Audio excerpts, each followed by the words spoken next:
What up, y'all? So I have an interesting podcast for y'all today. It's gonna make you rethink what you think about AZ and what the Kalos region really was 3,000 years ago. And I'm telling you, it stems from a real quote in the games. It's gonna make you rethink it for Legends EA.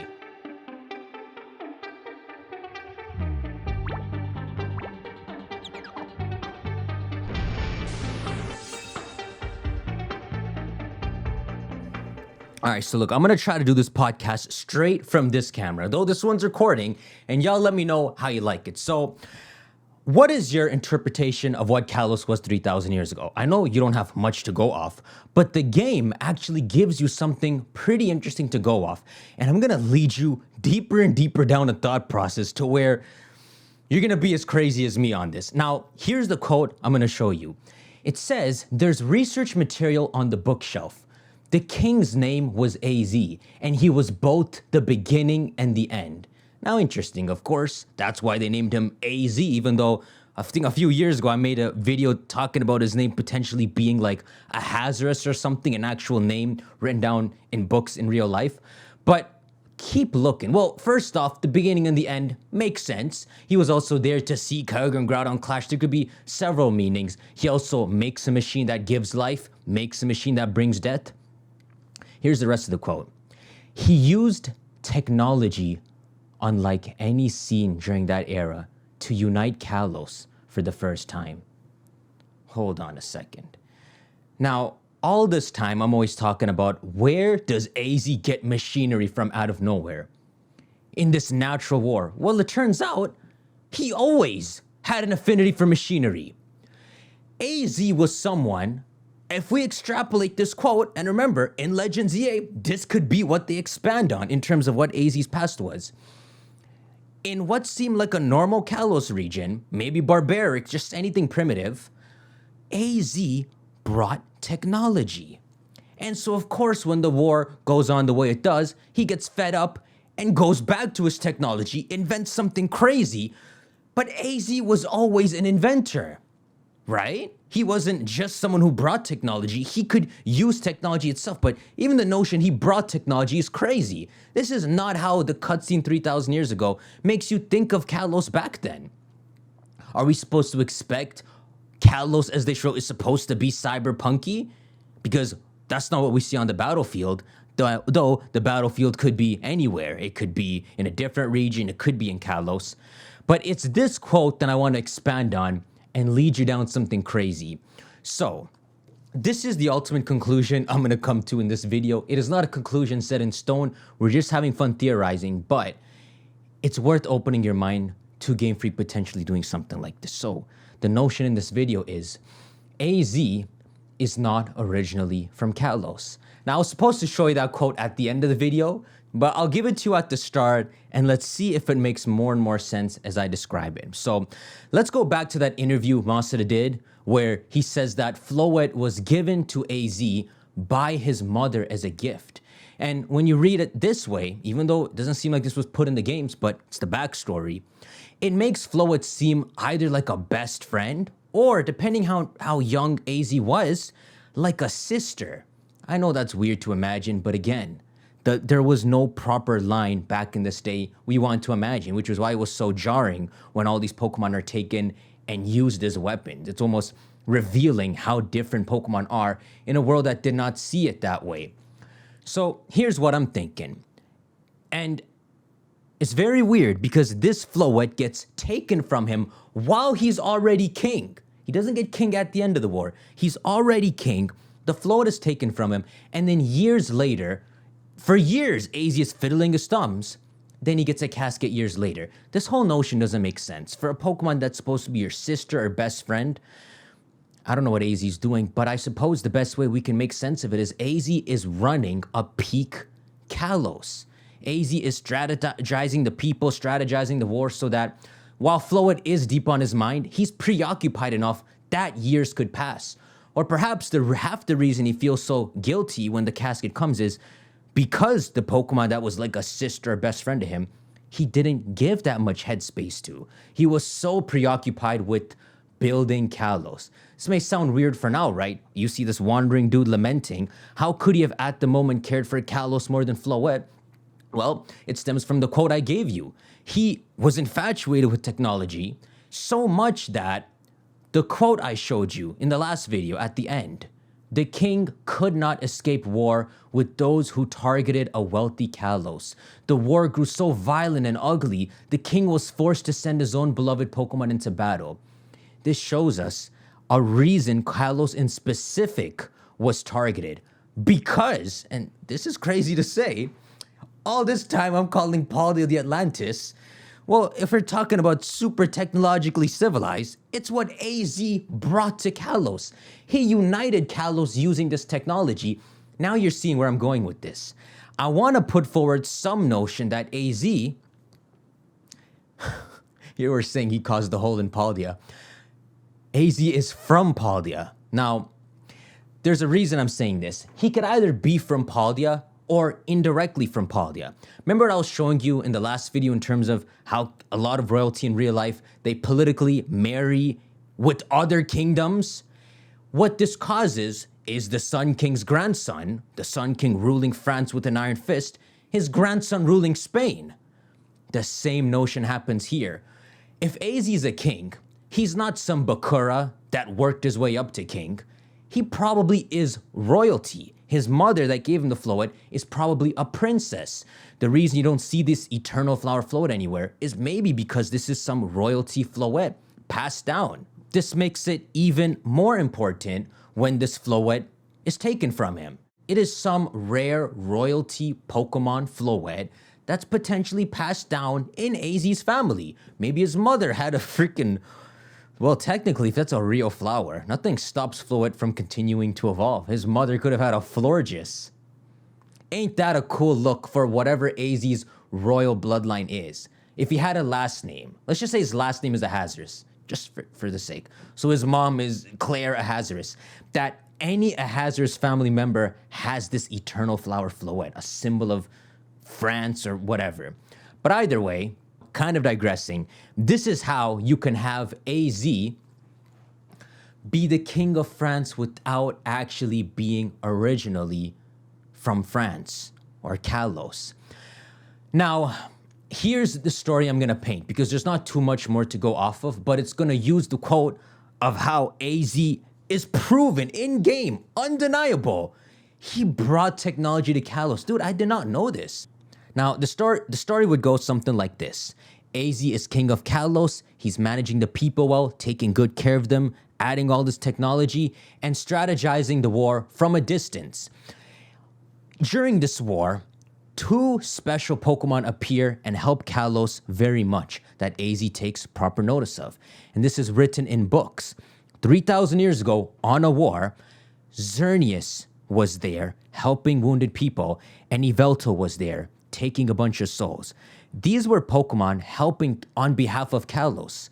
If we plug this into the theory I said in the last video, this is Kalos fighting several different regions. All sorts of different legendary Pokemon are in this war. On AZ's side are these two peculiar ones that maybe the world hasn't really seen before. AZ takes proper note of Xerneas and Yveltal. He very much knows them. He knows Xerneas seems to bring out life energy from within and heal people, heal Pokemon, and that Yveltal can do the opposite, take life out of people and make itself stronger. And so when the Floet comes back to him in a casket after years of AZ not paying proper attention to the war, AZ loses a screw, and this is what he decides to do. Now, my next sentence is something I wanted to cover in a fourth podcast. I'm having too much fun looking into the game files, but I suppose I'll blurt it here. It's a crazy sentence, but let's see if what I fill the blanks in with makes it less and less crazy by the end of the video. Forget Zygarde exists. The ultimate weapon, quite literally, is the third legendary. Do you know what the ultimate weapon does? In the modern day, Lysander plugs into Xerneas and Yveltal, steals life force out of them. The same life force is in both of them, they just taint it differently. And he fires the weapon off that. That's not how the ultimate weapon was made or functions. It just happens that AZ has some crazy technological abilities that it doesn't blow up when Lysander tries to plug it into a legendary like that. What the ultimate weapon does You see the way Yveltal sucks the souls out of people? Well, when AZ finished making the weapon, before he goes to his Floette, he goes to Geosenge and makes the ultimate weapon suck the life force out of a bunch of Pokemon. This is not a normal thing. This is not something even feasible. He takes inspiration off the Yveltal he saw on the battlefield and artificially recreated it to suck life force out. Then he remembers, oh yeah, the Xerneas had helped wounded Pokemon. He further programs his artificial creation first to copy Yveltal, then to copy Xerneas, to where not only is he successful in healing, but he's successful in bringing life back to a Pokemon that no longer has it, his Floette, and not in a demonic way, to where it comes back like the Full Metal Alchemist mom. The Floette is in pristine shape, and further, 3 levels deep, the Floette is immortal. He perfectly, maybe even beyond perfectly, replicated Xerneas and Yveltal. That's what the ultimate weapon is. Regardless of how you see it, even though this sentence I said does not exist in games to prove it, the ultimate weapon is an artificial third legendary. Now, by saying artificial, it means it might not have a soul inside of it. It might just be a piece of machinery, but it quite literally is the third to Xerneas and Yveltal. So what this means is that there are 2 third legendaries.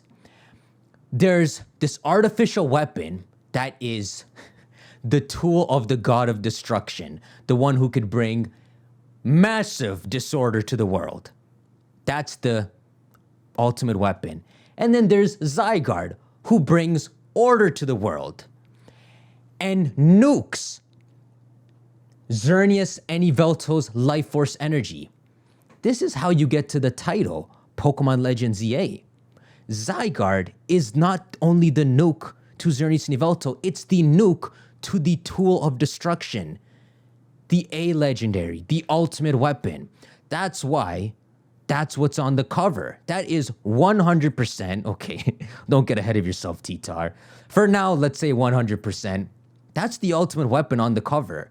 That is the clash between the artificial third legendary and Zygarde, which itself looks like a synthetic creation. Who knows what Zygarde is? For all you know, Zygarde's the byproduct that came out of AZ making the ultimate weapon. Like naturally, the anti-A legendary crap would be made in that Zygarde. Anyhow, I said all this to describe a machine that makes no sense AZ could have invented. So let's go back to where I left off the story. AZ gets the casket, he goes crazy, and he recluses. Now all this time, AZ is ruling France, even though potentially, well, for the sake of this video, he's not from France. So when he gets the Floette, the gift from his mother, he recluses to his quarters and looks around at all the heirlooms that come from, let's say, his Spanish mother, some Spanish princess. He sees maybe Eternal Flower, and he sees something that you might know as a crystalline blue crystal, a Paldean terrestrial crystal. So what I want to say is that what he does is he recluses to his room, and the same technology he blessed Kalos with, he uses the core of that technology to make the ultimate weapon, which means the ultimate weapon is actually made, which means the terrestrial crystals come before the ultimate weapon. There's an order of events here. The terrestrial crystals in Terapagos is the father of the ultimate weapon and of the mega stones that the ultimate weapon produces, which is crazy. Would Game Freak ever get to the stage where they would cross over their gimmicks and lore? Well, as weird and boxed in as Pokemon is, they like to throw curveballs and switch it up after a while. You know, they had a good formula going, which is remaking games and introducing new gens. But when Auras came around, instead of just making Heart Gold and Soul Silver-esque games for Hoenn, they decided to mix in with Mega Evolution and make mega remakes. Then Sinnoh comes along, they decide, we're not doing remakes, let's make a prequel. Then Black and White era comes along to continue Terrastos. They say, F that, let's sequel X and Y. They don't get comfortable. even though they're boxed in, I'll be the first to say, and we have proof of this when they say they wanted to go to 3D and wanted to keep expanding 3D and pushing stuff to the limits, which is why they made Sun and Moon.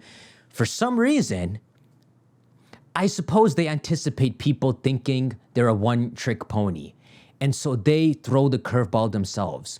So after establishing Kalos with Megas, Alola, which for some reason I always think of as a vacation region, but Alola with Z crystals, then Dynamaxes and Terrastos, they're about to look like a one-trick pony if they do it again. What are they going to do? Armored evolution? So anticipating this, maybe Stage 1 was normal games, Stage 2 was gimmick games, Stage 3 is crossing over the lore they established.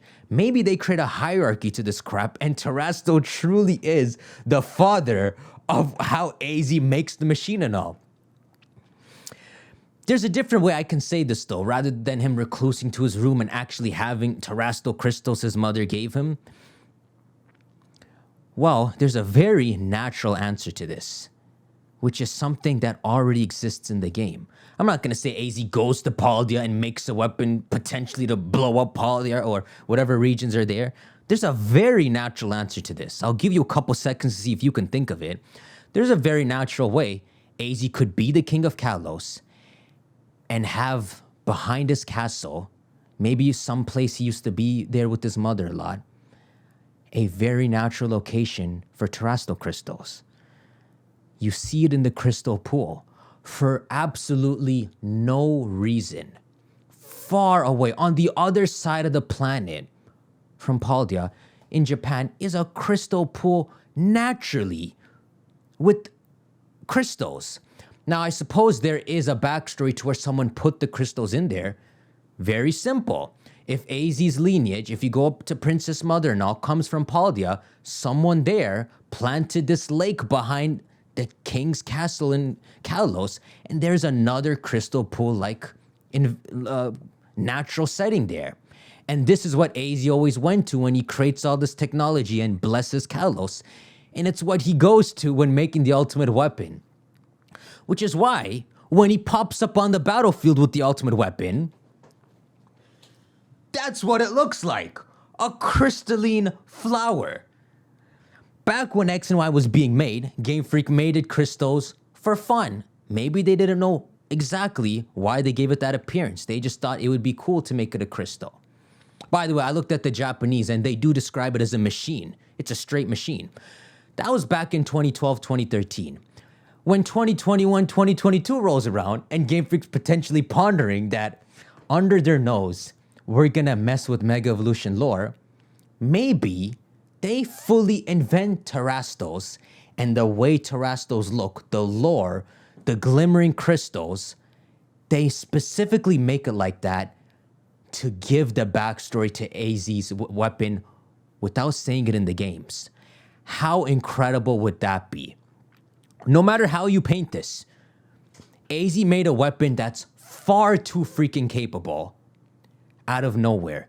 It should not be able to replicate Xerneas and Yveltal. The same way Sada and Turo should not be able to make a machine that breaks the time-space continuum. The only way you can do it is by using the gems of this godly turtle, which, to explain Terapagos, it's a turtle that carries the earth on its back.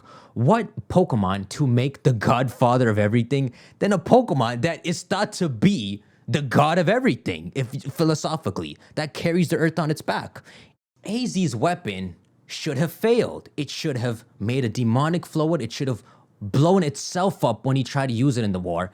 And it should not have somehow been future-proof to where Lysander can plug the god of life energy that just woke up after hundreds of years of sleeping, is filled with so much life energy.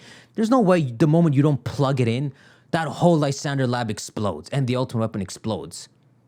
The ultimate weapon is far too capable to be a machine, to be using life energy like this. And the only thing I would like to point to is that you go to Area Zero and the trees and all use the Terrasto crystals as a substitute for life energy.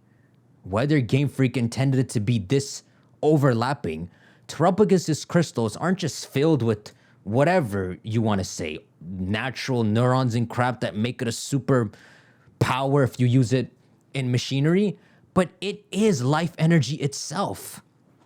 Again, going back to the godfather turtle carrying the earth on its back idea. Like the mother turtle, like Gaia, there's an overlap where Terapagos' crystals are life energy or a variant of life energy. Again, some crazy statements I've made. Artificial third legendary, Terapagos being the godfather and secretly the mascot behind Mega Evolution. Just like a stepfather.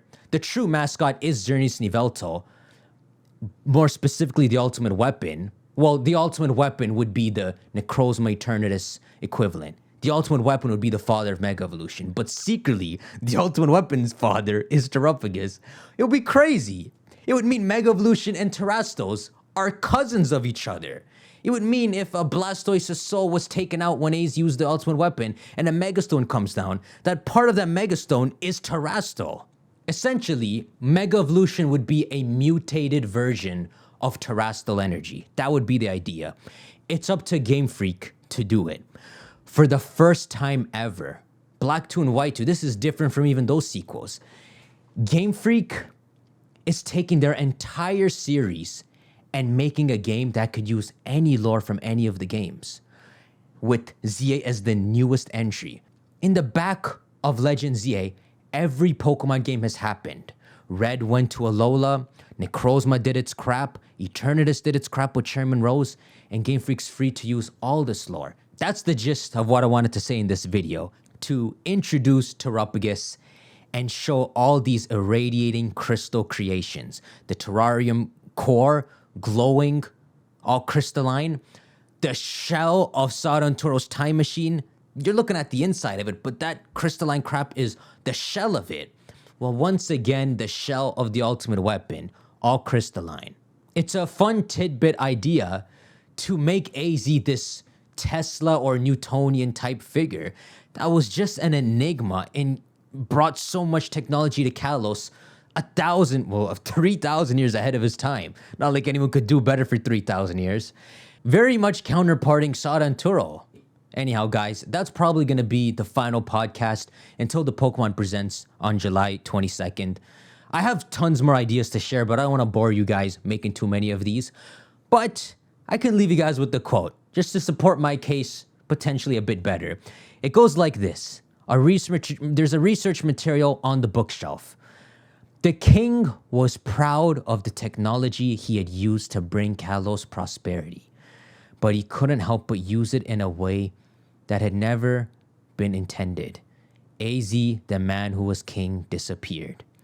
All this talk I give to Paldea being Atlantis. AZ made Kalos Atlantis too. He brought all this technology to it. Then at the end, he used that very same technology to destroy everything. It's an interesting thought process to imagine what I said in this video really is true, and where he got this physics-breaking technology from. It's on Game Freak to really make the first step and make me look less crazy. Hope y'all enjoyed. Shank that like button. I'll see y'all at the Pokemon Presents. Take care.